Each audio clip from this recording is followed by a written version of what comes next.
নাজমুস সাকিব নামে একজন তামিম আল আদনানি বলেছেন, বর্তমানে সরাসরি জিহাদ ছাড়া ইসলাম প্রতিষ্ঠার বিকল্প কোনো পন্থা নেই। এই কথা কি ঠিক?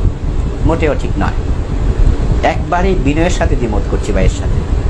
তামিম আল আদনানি ভাইকে নিয়ে এই জাতীয় আরও কিছু প্রশ্ন অনেক আগ থেকে মানুষ করে, ব্যক্তি হওয়ার কারণে আমি এড়িয়ে যাই। এবার আমার ভাইয়ের কাছে মেসেজটা আমি দিতে চাই যে রাসূল সাল্লাল্লাহু আলাইহি ওয়াসাল্লাম জিহাদ করেছেন কাফেরের বিরুদ্ধে। মুসলিম রাষ্ট্রে আপনি জিহাদটা কার বিরুদ্ধে করবেন? শেখ হাসিনা হোক আর খালেদা জিয়া হোক, তারা ইসলাম মানুক আর না মানুক, কিন্তু তারা লা ইলাহা ইল্লাল্লাহ কালেমার স্বীকৃতি দিচ্ছে দ্ব্যর্থহীন, নিজকে মোমেন দাবি করছে দ্ব্যর্থহীনভাবে, কোরআন পড়ছে প্রকাশ করছে দ্ব্যর্থহীনভাবে। তারা নামাজ পড়ে, এই কথাও তারা বিভিন্ন প্রোগ্রামে বলছে আমি নামাজও পড়ি। এখন তার আমলে হয়তো কিছু ত্রুটি আছে, চিন্তায় কিছু বিভ্রান্তি আছে, তার আকিদায় হয়তো ইসলামের সাথে সাংঘর্ষিক বিষয় আছে, আল্লাহর দ্বীন সমাজে প্রতিষ্ঠার ব্যাপারে দ্বিমত আছে অথবা করে না। কিন্তু তাই বলে কি আপনি তাদেরকে সরাসরি কাফের বলতে পারবেন? কোনো সুযোগ কি আছে? কালেমা পড়ার পরেও, নামাজ পড়ার পরেও তাকে সরাসরি কাফের বলে দেবেন? তাদের কিছু কাজ থাকবে কুফরি। যে ব্যক্তি নামাজ ছেড়ে দিয়েছে, রাসূল তো বলছে মান তারাকা সালাতাম মুতাআম্মিদান ফাকাদ কাফার, সে কুফরি করেছে।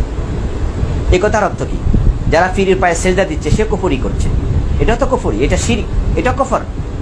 তাহলে আপনি কি তাকে তলোয়ার নিয়ে তাকে মারতে যাবেন? অনুমতি আছে না?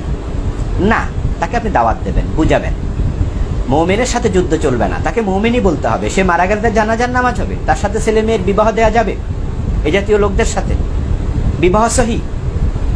এখন আপনি বলছেন দিন প্রতিষ্ঠানের তলোয়ার, যুদ্ধই একমাত্র পন্থা। এটা তো কাফেরদের সাথে। বিশ্বনবী তো মুনাফিকদের সাথেও যুদ্ধে লিপ্ত হননি।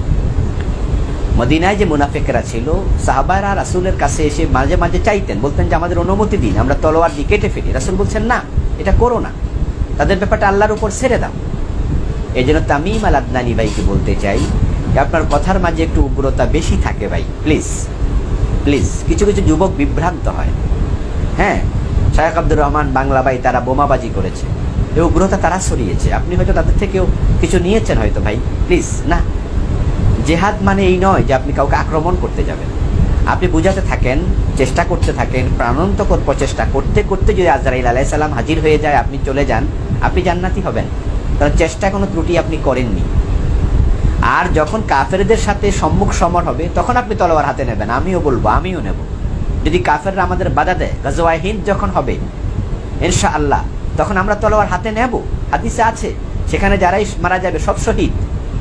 কিন্তু আপনারা যেভাবে বলছেন একবারে গড়ে, এগুলো কিন্তু ঠিক নয় ভাই।